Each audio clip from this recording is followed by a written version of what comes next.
Jika kamu tidak tahan terhadap penatnya belajar, maka kamu akan menanggung bahayanya kebodohan. Ilmu itu seperti air. Jika ia tidak bergerak, maka ia akan menjadi keruh lalu membusuk.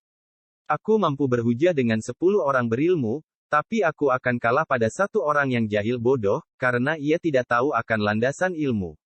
Andaikan aku ditakdirkan mampu menyuapkan ilmu kepadamu, pasti kusuapi engkau dengan ilmu. Besarnya rasa takut itu sesuai dengan kapasitas ilmunya. Betapa aku senang, jika semua ilmu yang aku ketahui dimengerti oleh semua orang. Maka dengannya aku mendapat pahala, meskipun mereka tidak memujiku. Ilmu itu bukan yang dihafal, tetapi yang memberi manfaat. Orang yang berilmu dan beradab, tidak akan diam di kampung halaman. Tinggalkan negerimu, merantaulah ke negeri orang. Orang yang mengkaji ilmu faraid dan sampai pada puncaknya, maka akan tampil sebagai sosok orang yang ahli berhitung. Adapun ilmu hadis, itu akan tampak nilai keberkahan dan kebaikannya pada saat tutup usia. Adapun ilmu fikih, itu merupakan ilmu yang berlaku untuk semua kalangan baik muda maupun yang tua, karena fikih merupakan dasar dari segala ilmu. Orang yang pandai akan bertanya tentang apa yang ia ketahui dan tidak ia ketahui. Dengan menanyakan apa yang ia ketahui, maka ia akan semakin mantap, dan dengan menanyakan apa yang belum ia ketahui, maka ia akan menjadi tahu.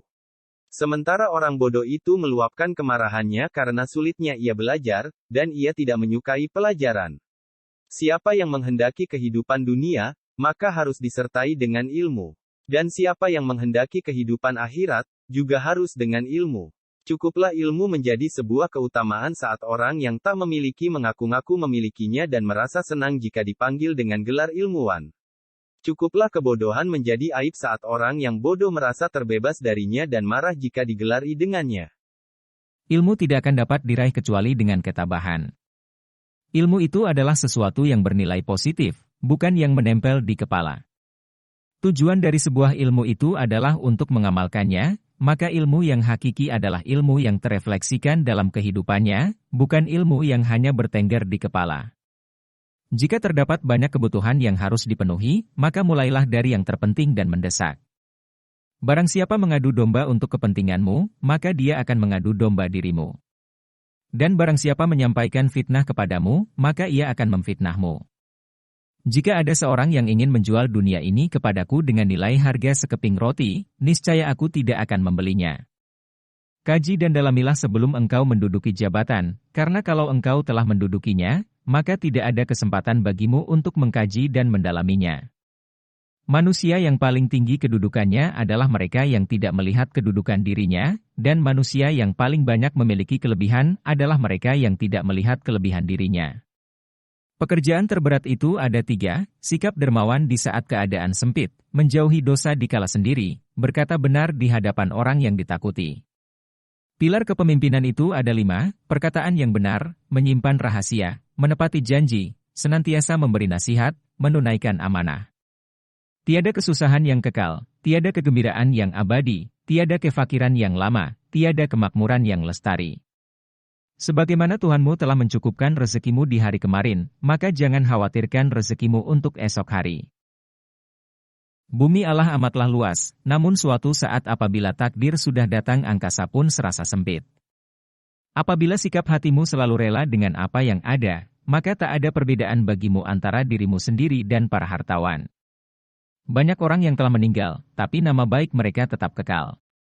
Dan banyak orang yang masih hidup, tapi seakan mereka orang mati yang tak berguna.